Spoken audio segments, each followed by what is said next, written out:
تو شروع دیگه هستی تو برای غمگساری سنت منو شکستی. Hey, vous êtes prévenus, vous avez entendu la musique. On va parler cinéma iranien avec Charlotte qui a vu effectivement 3 visages, le dernier film de Jafar Panahi, qui a été distingué à Cannes par le prix du meilleur scénario. C'est pas n'importe quel prix, mais c'est pas n'importe quel réalisateur non plus. Absolument. Jafar Panahi, 57 ans, cinéaste iranien.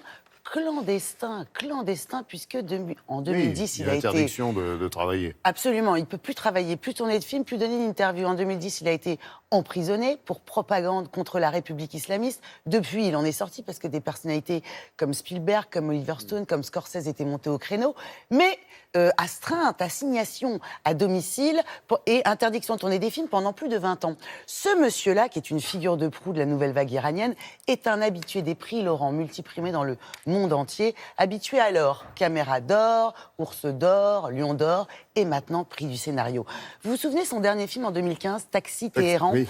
Il nous embarquait au volant d'un taxi à Téhéran. Donc c'était l'Iran des villes. Cette fois-ci, il nous embarque dans l'Iran des campagnes et des montagnes. Au début du film, une actrice célèbre iranienne reçoit une vidéo d'une jeune fille dans laquelle cette jeune fille explique qu'elle a pour but, enfin qu'elle va se tuer puisque ses parents, une famille fondamentaliste, très religieuse donc, l'empêchent d'exercer son métier, de réaliser son rêve, de devenir actrice. Alors cette actrice iranienne, très connue, très populaire en Iran, appelle son copain, le réalisateur Jafar Panahi, pour qu'ils partent tous les deux, donc c'est un road movie, à la recherche de cette jeune fille pour l'empêcher de commettre l'irréparable. C'est un prétexte.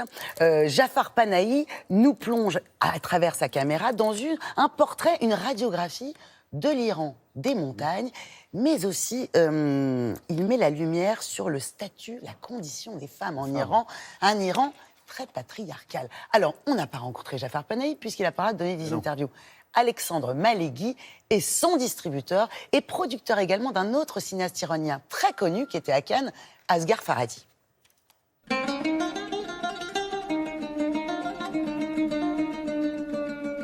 Bonjour Alexandre, merci d'être avec nous. Vous êtes derrière les 2 cinéastes iraniens qui étaient présents à Cannes cette année. L'un, Asghar Farhadi, a le droit de faire des films. L'autre, Jafar Panahi, n'a pas le droit. Qu'est-ce qui fait que l'un est banni des autorités et moins l'autre? Je pense tout simplement parce que les films de Jafar Panahi, en tout cas les précédents, les premiers, ont été dans une opposition plus frontale au régime, alors que les films de Farhadi, bien sûr, il y a une critique des autorités, de tout ce système, mais elle est toujours à lire entre les lignes et moins frontale.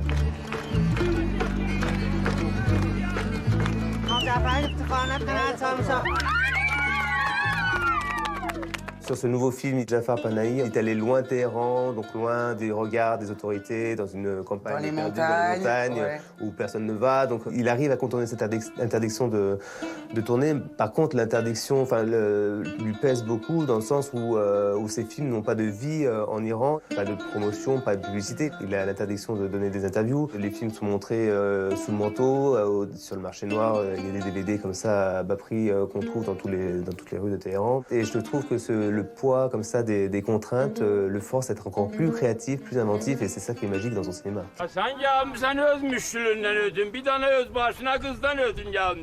Biz de değiliz bacağım, sen kendimiz geçsin baba. Jafar Panahi, est-ce qu'il est apprécié par les Iraniens ou est-ce qu'il les dérange? Je crois qu'il dérange aussi parce que sa notoriété à l'étranger aussi le rend peut-être un peu suspect auprès d'une partie de la population pro-régime, je dirais. Voilà. Mais quelque part aussi, cette notoriété qu'il a acquise au fil des films le protège parce que c'est vrai que quand on a reçu un Ours d'or à Berlin et maintenant un prix à Cannes, je pense qu'on devient intouchable, entre guillemets. Selon vous, quelle image de l'Iran reflète 3 visages? Il y a plusieurs thèmes dans ce film. La place de la femme en Iran. Je trouve que c'est le film le plus féministe qu'on ait vu à Cannes cette année. C'est un film qui, sur justement les femmes qui prennent leur destin en main et qui essayent de vivre la vie qu'elles aimeraient vivre. Et c'est aussi effectivement un film sur les différentes générations et sur le poids des traditions.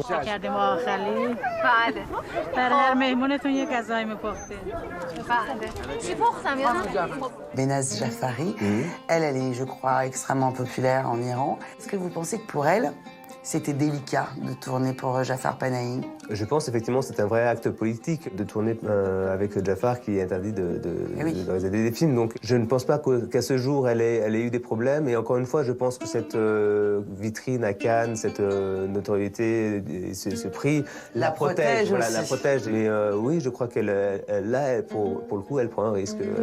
Eh bien, on vous remercie parce que grâce à vous, on voit Merci de beaux beaucoup. films. Merci beaucoup. Merci. Alexandre.